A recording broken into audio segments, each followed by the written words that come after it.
Hello everyone! Welcome back to Journey to Wisdom and Wealth. I took some notes, so if you see me looking down, that's why.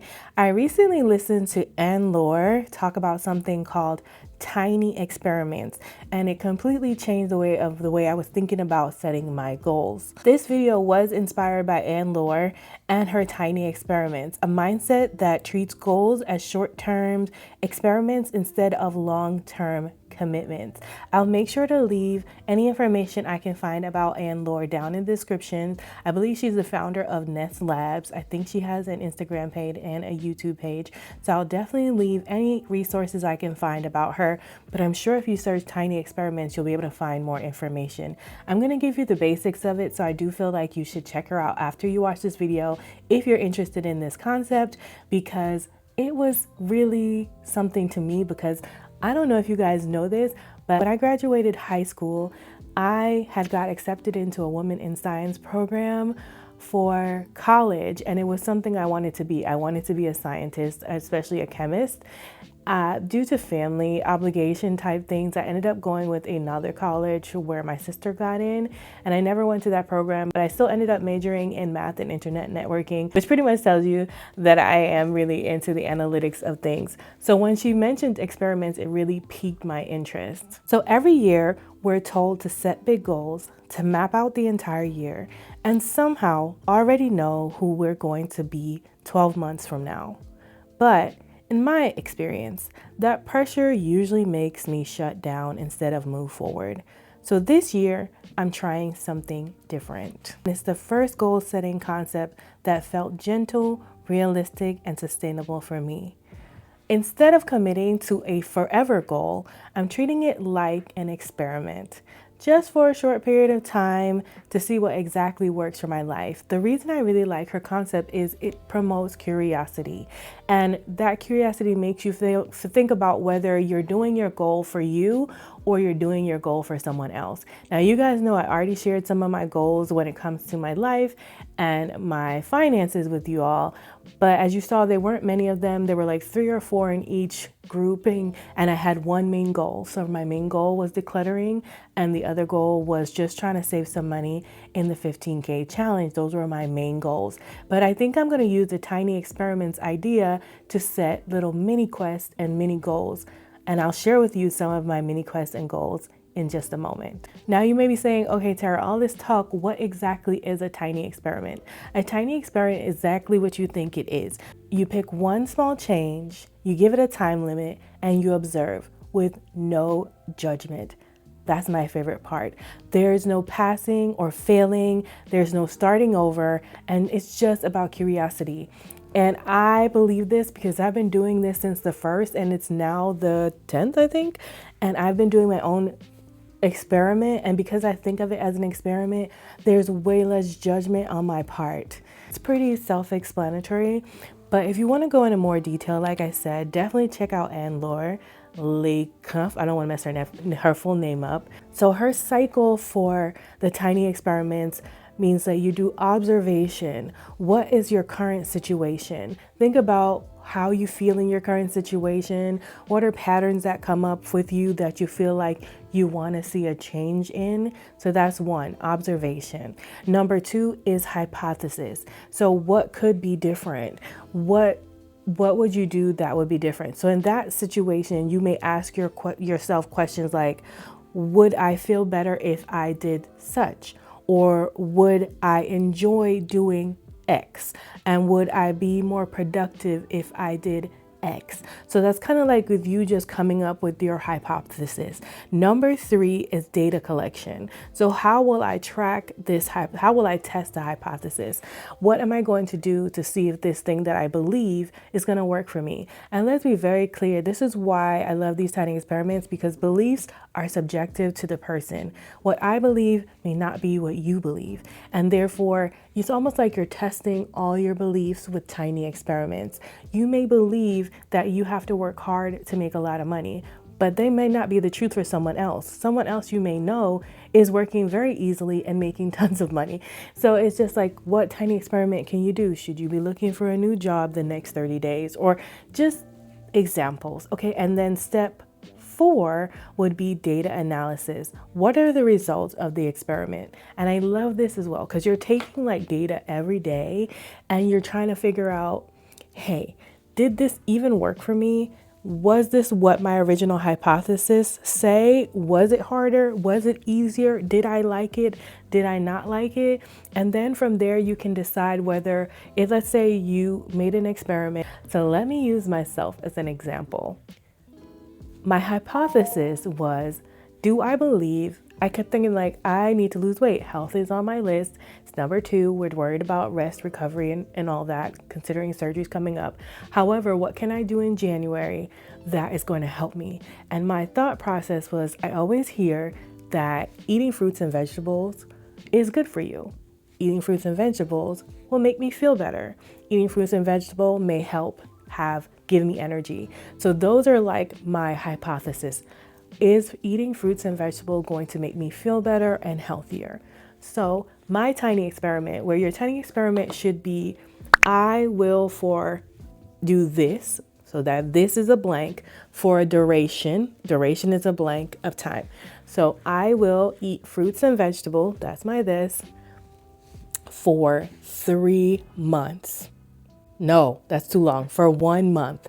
And then see how I feel. I'm tracking it weekly in my planner to kind of see. Now, I am gathering my data because I'm tracking it every day to see if I'm eating fruits and vegetables. I'm only eating 1 fruit, 1 vegetable. It could be more, it could be less, but a minimum of 1 of these things. And then thinking to myself each day, how do I feel?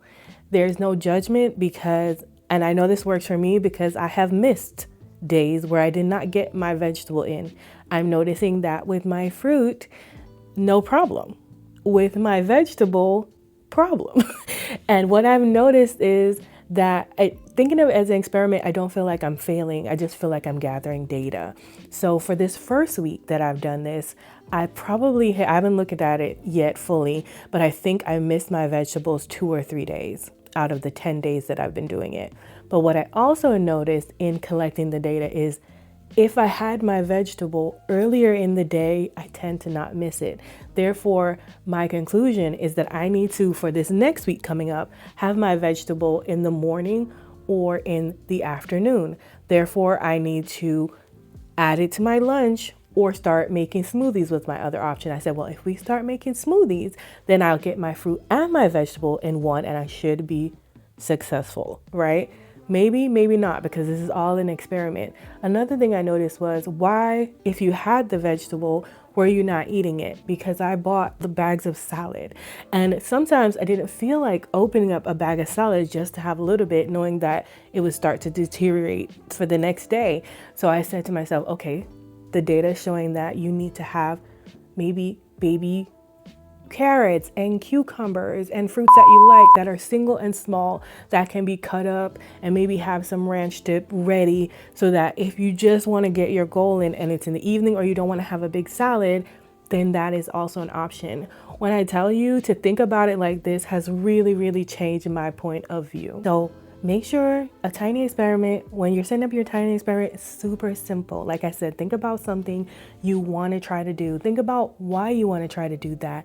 And guys, make it a little bit challenging. Don't pick something that you already know how to do. Like, that makes no sense. It's almost just like saying, I want to eat a vegetable every day, but you already eat a vegetable every day. That's not really an experiment. You already know how you feel. You already know how you feel about it. And I will say, I feel like I've gotten a lot more energy by eating vegetables at lunchtime because I'm not as slow and slumped at work. Like, I don't know what it is, but there's clearly something about it. So I am going to keep going on with my experiment. Now, you want to say, like I said, I will this action for this duration. That is the setup of how you set up your tiny experiment. And then you set your pact, which your pact is basically what I just told you. Fail like a scientist, she says. So what it is like, say you're done, but I check in weekly. Let's say you have 30 days and you're checking at the end of the 30 days. Success is data, right? So if you did your experiment and your experiment went well, Successfully sticking to your pact, which was I did this in this duration of time. Successfully sticking to your pact gives you data to decide whether or not you want to continue. So if somehow between these 30 days, I figured out how to have one vegetable and one fruit, I feel better and it gives me the results that I want. Do I want to keep doing that? Probably, yeah, right? I've taken the time, I figured out I'll continue, and then maybe I add another tiny experiment. But if you did not complete your experiment and the answer was no, failing to stick to your pack and useful data whether or not you tweak it or abandon it. So whether when you check in a week or a couple of days, you fail, which nothing is really failing in this particular tiny experiment, it's all data. Failing is just data. You've collected data, and at that point you can decide, yeah, this don't work for me, or yes, this worked amazing for me and I'll continue to do it. So you can choose to abandon or choose to go with it. That's like a smaller experiment could be, I will take salsa classes for the next 2 weeks. If in 2 weeks you hate salsa dancing, you have 2 left feet and it doesn't go well, you can then say at the end of your tiny experiment, I tried this, it did not work for me. I am just not a salsa dancer. Or you can say, hey, I tried this. I want to keep trying this. I think I can get better. Or you can say, I tried dancing. I like the music. Maybe salsa's not for me. I need to try merengue or Zumba or something else. So and that's honestly, these tiny experiments are all about creating growth and learning yourself and others, like how your reaction to yourself, to work. This doesn't have to be just personal. It could be personal, it could be work, it could be a tiny experiment around relationships.